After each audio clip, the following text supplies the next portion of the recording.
ॐ नमः भगवते वासुदेवाय। শ্রীমদ্ ভগবদ্ গীতা একাদশ অধ্যায় বিশ্বরূপ দর্শন যোগ। হরে কৃষ্ণ। আজ আমরা বিশ্বরূপ দর্শন যোগের ৪৫ নম্বর শ্লোকটি শুনব। অদৃষ্টপূর্বং ঋষিতোऽস্মি দৃষ্টা ভয়েন চ প্রবথিतं মনো মে তদেব মে দর্শয় দেবরূপং প্রসীদ দেবেশ জগন্নিবাস।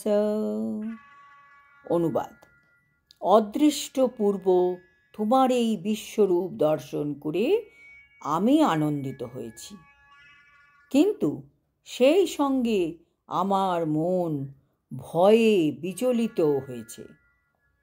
তাই হে দেবেশ, হে জগন্নিবাস, আমার প্রতি প্রসন্ন হও এবং পুনরায় পরমেশ্বর ভগবান রূপে আমাকে দর্শন দান করো।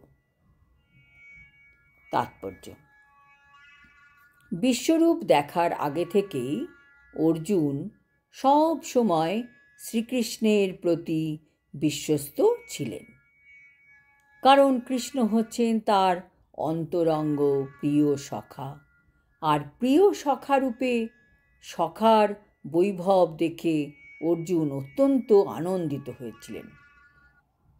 অর্জুন যাকে সখারূপে জানতেন তিনি কিনা পরমেশ্বর ভগবান, আর তিনি এমন বিস্ময়কর বিশ্বরূপ প্রদর্শন করতে পারেন যা অর্জুনের পক্ষে ছিল অচিন্তনীয়।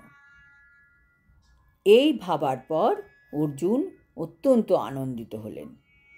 আমরাও এই জড়জগতে যখন আমাদের কোনো প্রিয় ব্যক্তি কোনো বিশেষ বিস্ময়কর কার্য করে, তখন আমাদেরও খুব আনন্দ হয় এবং গর্ব হয়। ঠিক সেই রকম অর্জুনেরও হয়েছিল। আবার তার সাথে সাথে সেই বিশ্বরূপ দর্শন করে তার মনে ভয়ও উৎপন্ন হলো, কারণ অর্জুন তখন ভাবতে লাগলেন শ্রীকৃষ্ণের প্রতি তার অনন্য বন্ধুত্বের ফলে না জানি কত অপরাধ তিনি পূর্বে করে ফেলেছেন।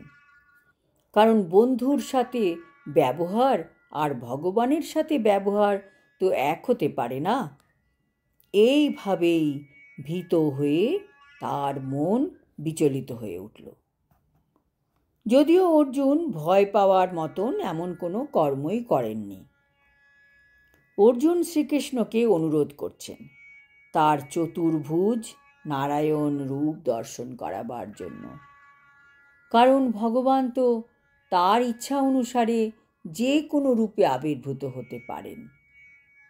এই যে শ্রীকৃষ্ণের বিশ্বরূপ, তা হচ্ছে জড় জগতের মতনই জড় এবং অনিত্য, কিন্তু বৈকুণ্ঠ লোকে তার যে দিব্য রূপ, সেটি হচ্ছে চতুর্ভুজ নারায়ণ স্বরূপ। চিদাকাশে অসংখ্য গ্রহ রয়েছে এবং প্রতিটি গ্রহে শ্রীকৃষ্ণ তার সাংস প্রকাশ রূপে ভিন্ন ভিন্ন নামে বিরাজ করেন। তাই অর্জুন বৈকুণ্ঠে প্রকাশিত রূপগুলির মধ্যে একটি রূপ দেখতে চাইলেন।